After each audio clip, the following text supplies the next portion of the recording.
నాకంటూ ఒక్కరైనా లేరుగా, నన్నంటుకున్న తారవేనువా, నాకున్న చిన్ని లోకమంతని పిలుపేగా.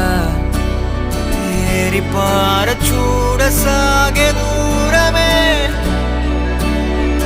ఏది ఏది చేరే చోటనే సాగే చలములాగేనే.